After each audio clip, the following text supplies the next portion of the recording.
Boa tarde a todos e todas os presentes aqui conosco no auditório do Sintaema, sede também do DIESAT. Nosso boa tarde, um abraço fraterno a todos aqueles que nos acompanham pelo canal do DIESAT no YouTube, né, pelo canal do Sintaema, do Conselho Nacional de Saúde, né, e todos aqueles que nos acompanham de uma forma em geral. Uma data muito importante para nós. Em 2003, a Organização Internacional do Trabalho instituiu a data como Dia 28 de abril, em memória às vítimas de acidentes e doenças relacionadas ao trabalho. E essa contribuição para discutir essa participação de saúde mental nas conferências, nós temos aqui duas pessoas extremamente significativas para esse debate. Uma, minha querida amiga do coração, que eu tenho um carinho enorme, conselheira nacional de saúde, membro da mesa diretora e presidente do Sindicato dos Psicólogos, é a Fernanda Loução Magano, queridíssima Fefe, conhecida aqui. Outro companheiro que a gente tem a participação virtual também, companheiro de longa data, uma pessoa que eu aprendo muito a cada dia, meu querido amigo particular também, professor Roberto Eloane, que vai estar aqui com a gente no modo remoto, né?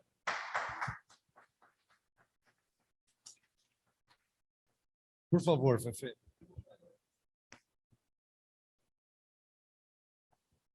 Olá, boa tarde a todos, todas e todes. Dizer que é um prazer estar aqui, apesar de ser um dia de resistência e luta, né? Não de comemoração, mas para marcar também que o papel que eu e Flávia fizemos aqui das mulheres no universo do mundo do trabalho, né? Então, essa referência pela importância de valorizar o trabalho feminino e o enfrentamento aí das questões de gênero que ainda também circundam o mundo do trabalho. Então, fiz questão de apontar isso pela importância. Depois, destacar a alegria de dividir a mesa com vocês, pessoas que conheço há tantos anos, que tenho tanto carinho, e essa construção que vamos fazendo da defesa da saúde do trabalhador e da trabalhadora, e a especificidade dessa mesa de apontar as questões de saúde mental no mundo do trabalho é fundamental num dia como hoje. E agradeço a oportunidade também de dividir mesa, mesmo que à distância, com o Roberto Eloane, que é uma pessoa tão fundamental nas discussões de saúde do trabalho no mundo da psicologia, mas na academia, e sua relevância em todo esse processo e todo o trabalho que fez em parceria com a nossa saudosa Margarida Barreto, que faço aqui a lembrança também, por toda a sua importância e seu destaque no mundo do trabalho. Eu preparei uma apresentação, não sei se já está ali no ponto. Então, tá. A primeira referência que eu pus a imagem, então, desse convite, né, a perspectiva de saúde mental e trabalho, e a questão da 5ª Conferência Nacional de Saúde Mental, e a imagem seguinte, que vai aparecer logo na sequência. Não, tranquilo, eu estou aqui com a copiazinha, me preparei. É a imagem aí da logomarca, pode passar a próxima, da logomarca da conferência, que a gente optou por fazer essa logomarca, que dá a imagem de uma pessoa, mas também de um beija-flor, fazendo aí a alusão à fala de Arthur Bispo do Rosário, conhecido paciente de saúde mental, que era marinheiro na década dos anos 30 e que ficou mais de 50 anos da sua vida em um hospital psiquiátrico. E ele dizia que os pacientes de saúde mental, que as pessoas com transtorno mental, são como beija-flores, estão sempre a 2 metros do chão, né? Então, uma leitura poética do que é a dor e o sofrimento na perspectiva da saúde mental. Pode passar, por favor. Aí apresento rapidamente, preferi optar assim, por apresentar as referências aí da natureza e da finalidade da 5ª Conferência de Saúde Mental, né? Então, ela foi chamada pela Resolução 652, de dezembro de 1920, com o objetivo de propor as diretrizes para a formulação da Política Nacional de Saúde Mental e o fortalecimento dos programas e ação de saúde mental em todo o território nacional. E aqui cabe uma ressalva importante, né? Que é a luta também, junto com a defesa da saúde do trabalhador e trabalhadora, de manter os princípios da saúde mental e da lei da reforma psiquiátrica, que é 10.210 de 2001. Por quê? Porque ela comemorou ano passado, 2001, comemorou ano passado 20 anos e ela está sob ataque. Dentre os muitos desmontes que esse governo federal vem fazendo, um deles também é contra as políticas de saúde mental. E fazendo uma ação que, através aí de desvio de recursos financeiros via política de assistência social, fazer a volta dos nosocômios, dos manicômios, através das comunidades terapêuticas, que são entidades privadas e que ferem todo o princípio que a gente defende, que é o do cuidado em liberdade. Então, tratar isso como uma questão candente aqui em nós, temos aqui no espaço uma faixa que fala da defesa dos serviços públicos de qualidade.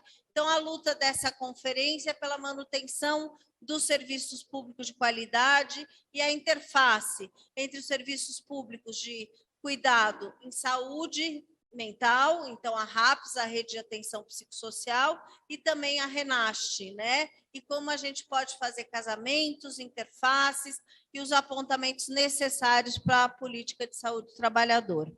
Tema central da conferência, pode passar, Du?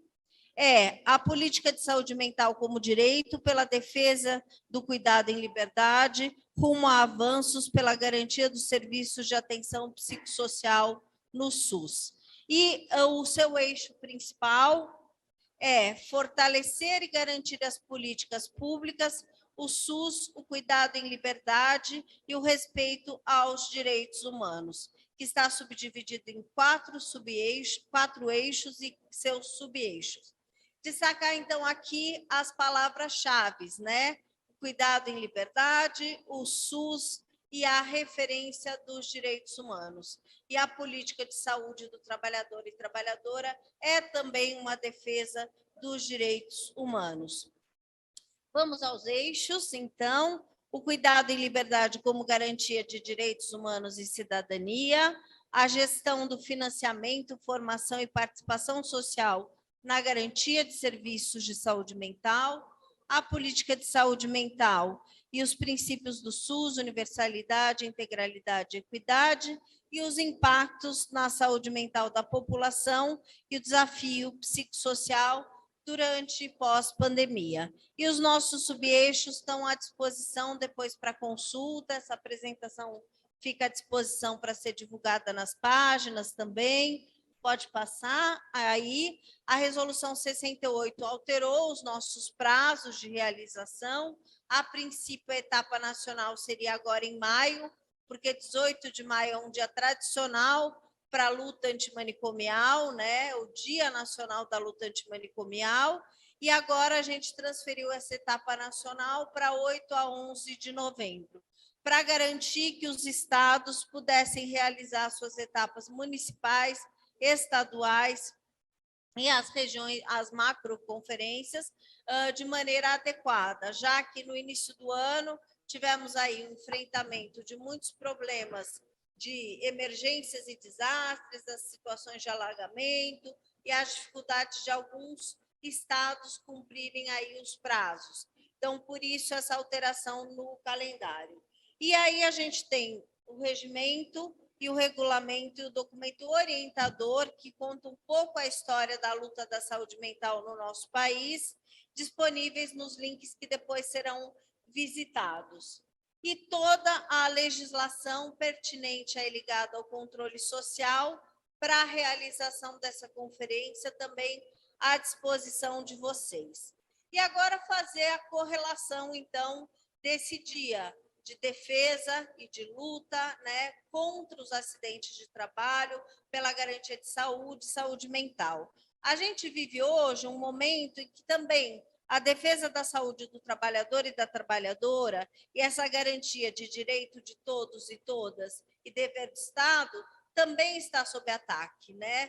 Nas falas que ouvimos aqui, as dificuldades de fiscalização, a forma que se coloca, a medida provisória editada agora recente no dia 20, que avilta ainda mais a garantia de direitos e a questão da reperícia. Então, a gente tem esses quadros de esgotamento, exaustão, estresse, crise, cansaço, pressão, frustração, um controle excessivo. Então, os processos de adoecimento que atingem as trabalhadoras e trabalhadoras. E pode passar, Edu? E aí a gente tem a Organização Internacional do Trabalho, que instituiu esse dia que estamos, ora, apontando como um dia de resistência e luta, né? O 28 de abril, Dia Mundial da Segurança, da Saúde do Trabalhador e Trabalhadora, e em memória das vítimas de acidentes e doenças relacionadas no trabalho. E o Brasil também tem sua lei específica, marcando a mesma data, já em 2005, para fazer a referência, então, da defesa que precisamos realizar, né? Que é uma defesa vinculada com o mundo do trabalho e apontar que o mundo do trabalho é afetado pelas patologias de saúde do trabalhador e da trabalhadora e as patologias de saúde mental, e especificamente na relação que vivemos hoje da pandemia global ainda em curso, né, que a gente tem as vítimas sobre ameaça e toda a questão que tangencia as fragilidades que a saúde pública vem enfrentando, né? Os ataques contra o SUS são frequentes, a precarização e toda a questão da pandemia também acarretando impactos econômicos e sociais para os subsistemas e fazendo aí milhões de pessoas serem colocadas em fragilidade e esse bem-estar dessas pessoas também sob risco. Então, é necessário que a gente faça um manejo dos casos dessa doença nova, que a gente possa verificar aí todas as incertezas e a sobrecarga de trabalho associada aos quadros de estresse, depressão e ansiedade aos profissionais, resultando em licenças e afastamentos. E dados esses que, pelo próprio sistema de vigilância está um pouco afetado, que a gente tem subnotificações, cifras que não estão evidenciadas, e, em especial nos casos da morte por Covid em trabalho, ainda mais é um número que não se apresenta. Há uma omissão, uma obnubilação dessa informação. Então, a gravidade disso.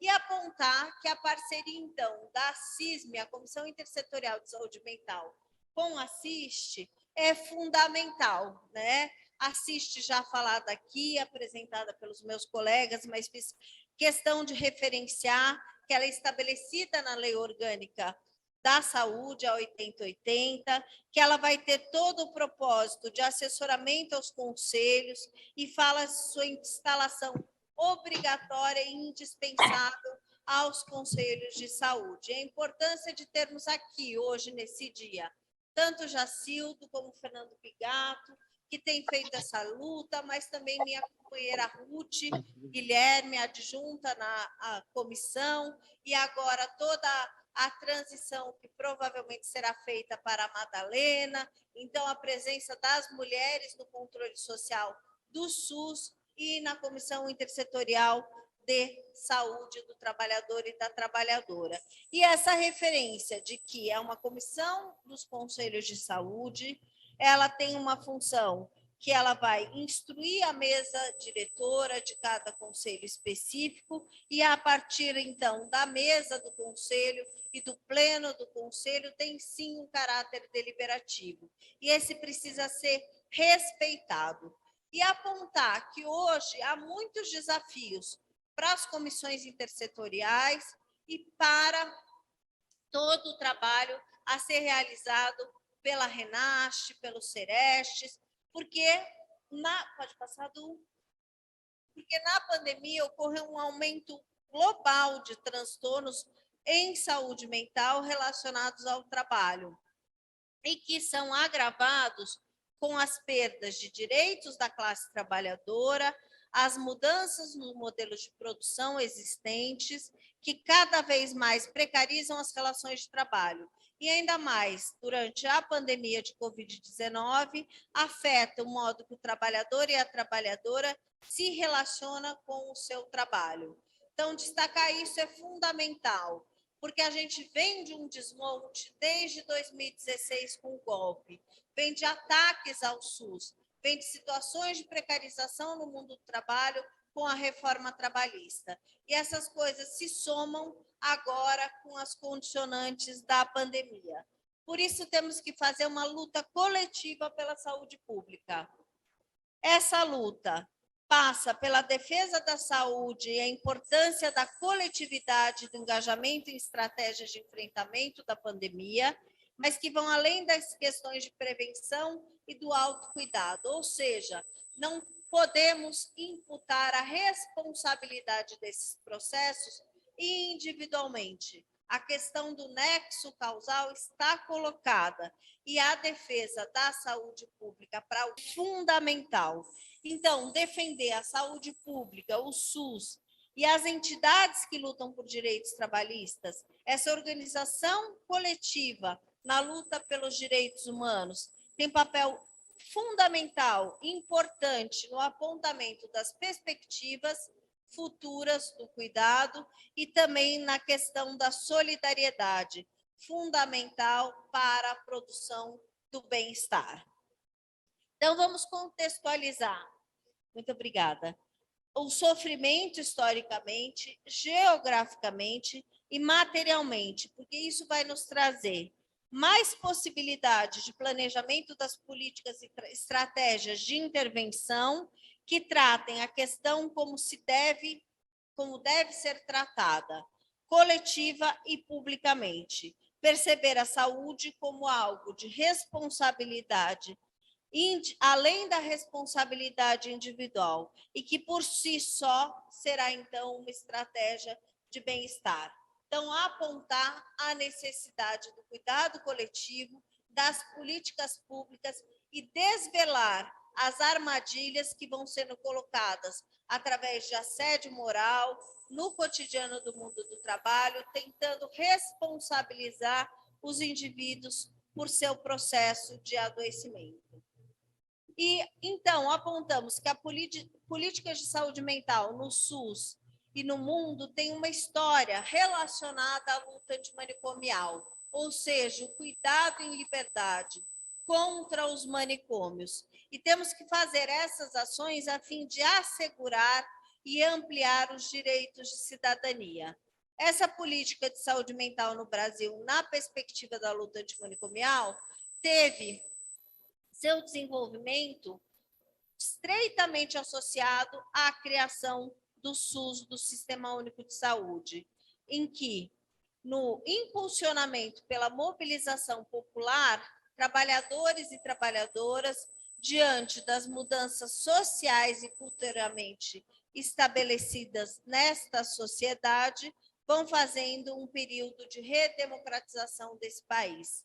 Então, a luta antimanicomial, as políticas de saúde mental caminham para e braço com a construção da política de saúde do nosso país, toda a questão da Constituição de 88 e o estabelecimento das ações para fazer a chamada Lei Paulo Delgado, que é a lei da reforma psiquiátrica no nosso país.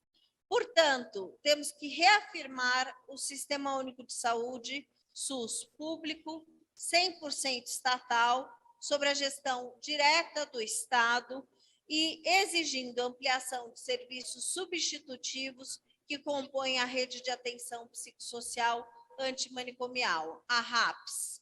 E também garantir e fortalecer e ampliar as políticas de saúde mental, álcool e outras drogas, que priorizam o tratamento e o financiamento em dispositivos públicos, de meio aberto, de bases comunitárias e no território.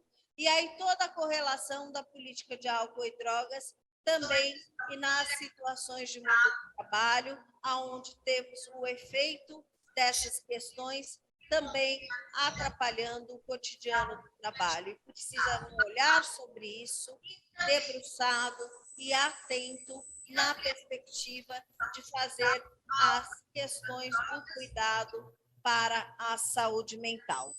Então, vamos continuar nessa luta, que é uma luta pela valorização dos planos de trabalho para os trabalhadores e trabalhadoras, especificamente para todos os trabalhadores, mas também para aqueles que estão no Sistema Único de Saúde, pois enfrentaram essa questão da pandemia com toda a sua força, seu vigor e sua dedicação, e vamos fazer ações na relação direta intercomissões dentro do controle social, mas dentro dos sindicatos e dos movimentos sociais, para apontar aí a questão de enfrentar subfinanciamento, enfrentar a terceirização e a precarização, e fazer a defesa para a questão dos trabalhadores públicos, da contratação por serviço público, mas pensar em todos os trabalhadores e trabalhadoras, também na perspectiva de garantir a questão de planos de cargos, carreiras e salários, garantir as estruturações dos espaços de trabalho com ambiência, ergonomia e segurança laboral, e também a perspectiva da formação permanente. E também uma supervisão clínico-institucional na lógica de saúde do trabalhador e seus mecanismos aí de trabalho para aqueles que são privados, com as normas regulamentadoras, todo o debate que hoje está em curso na CPPT, de uma norma específica de risco psicossocial, que é tão importante, tão necessária para nós outros, para também garantir esse olhar sobre a saúde do trabalhador nos espaços de contratação privados e não só no serviço público. E a questão também dos mecanismos democráticos na gestão e garantia da participação no controle social. Então, pode passar, Du? A gente tem esses impactos na saúde mental e os desafios para o cuidado psicossocial. Então, precisamos lutar pelo investimento em ação e promoção e prevenção de saúde mental, com foco em intervenções territorializadas e a singularidade do aumento das manifestações de sofrimento mental como consequência da pauperização, então a situação de pobreza, a situação de luto, o desemprego e esses reforçados pela questão da pandemia de Covid-19. Por isso, é necessário a ampliação de ações em saúde mental na atenção básica, a implantação de equipes específicas de saúde mental, ampliação dos consultórios de rua, a defesa do fortalecimento dos núcleos de apoio e estratégia da saúde da família. E, por fim, também para fazer referência da importância da saúde do trabalhador, na 17ª Conferência Nacional de Saúde, que está em curso. E esta que Fernando Pigato já fez referência aqui. Essa logomarca da 17ª, com a referência da música de Chico Buarque, amanhã vai ser outro dia. SUS, 17ª Conferência Nacional de Saúde. E para que depois vocês consultem, conheçam, a resolução do CNS 664 de 2021 é que convoca a 17ª, e a resolução 669 de 2022, que já estabelece a comissão organizadora, o qual é o presidente do conselho, também presidente da comissão organizadora, Fernando Pigato, e eu estou, então, na secretaria executiva, na organização dessa conferência. Jacildo está também na comissão organizadora, então será, sim, destaque e espaço de referência o debate de saúde do trabalhador e trabalhadora, especialmente pelos elementos que já apontei aqui, da questão dos efeitos da pandemia, agravando ainda mais a situação do nosso país. Dizer que é uma grande oportunidade, uma honra estar aqui com vocês. Essa era a contribuição que eu queria trazer, muito baseada aí nas construções que o controle social vem fazendo, e agradeço, então, a oportunidade de poder estar aqui com vocês. Passo a palavra.